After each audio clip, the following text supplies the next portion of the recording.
Welcome to my new blog. તો આજે હું તમને રવાના શીરાની રેસીપી આપવાની છું. તો એની માટે મેં અહીંયા આગળ બદામની ગાર્નિશિંગ માટે બદામ લઈ લીધી છે. એક વાટકો બારીક રવો લઈ લીધો છે. એની સામે મેં એક વાટકો મિશ્રી લઈ લીધું છે. દૂધ મેં મોડું જ પધરાવીશ. અડધી વાટકી ઘી લઈ લીધું છે. એટલે હું સૌ પ્રથમ આ ઘીમાં બદામને શેકી લઈશ. ને જરૂર પડશે તો હજી આપણે અડધી વાટકી જેટલું ઘી પધરાવશું. સૌ પ્રથમ હું આમાં બદામને શેકી લઈશ મીડિયમ તાપે. તો આપણી બદામ શેકાઈ ગઈ છે. હું હવે એમાં રવો પધરાવી દઈશ અને મીડિયમ તાપે હું શેકીશ.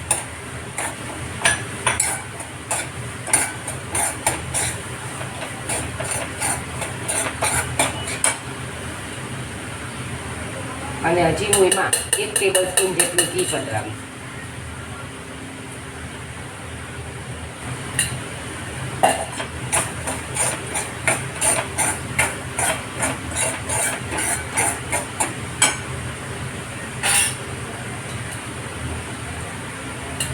મેં ટોટલ એમાં 3/4 કપ જેટલું ઘી પધરાવ્યું છે.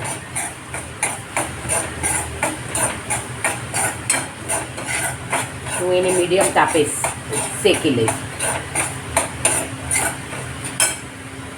તો તમે જોઈ શકો છો કે આપણો 5 થી 7 મિનિટમાં સરસ રવો શેકાઈ ગયો છે. તો હું હવે એમાં હજી 2 મિનિટ એને શેકાવા દઈશ અને પછી એમાં દૂધ પધરાવી દઈશ.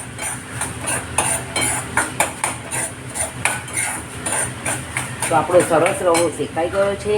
હવે હું એમાં તો તમે જોઈ શકો છો કે મેં આ 1 વાટકી રવો તો એની સામે મેં 2 વાટકી દૂધ પધરાવી દીધું છે. અને હવે હું એને દૂધ શોષાઈ જશે પછી એમાં એબ્ઝોર્બ થઈ જશે પછી મિશ્રી પધરાવી દઈશ.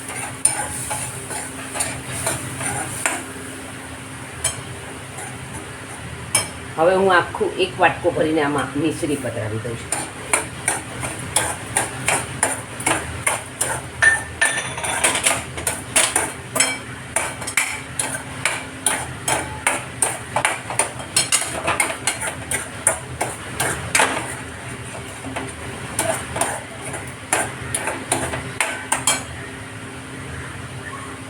અને આપણે આ થઈ જાય પછી જો એમાં તમે 1 ટેબલ સ્પૂન ઘી પધરાવી દો છો તો એની સ્મૂથનેસ બહુ જ સરસ થશે.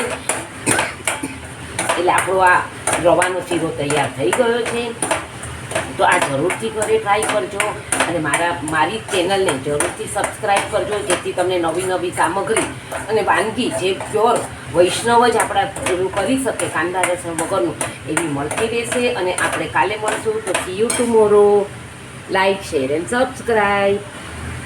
તો તમે જોઈ શકો છો કે આપણો આ સામગ્રીમાં રવાનો શીરો તૈયાર થઈ ગયો છે. તમે જરૂરથી ટ્રાય કરજો. C you tomorrow. Like, share and subscribe.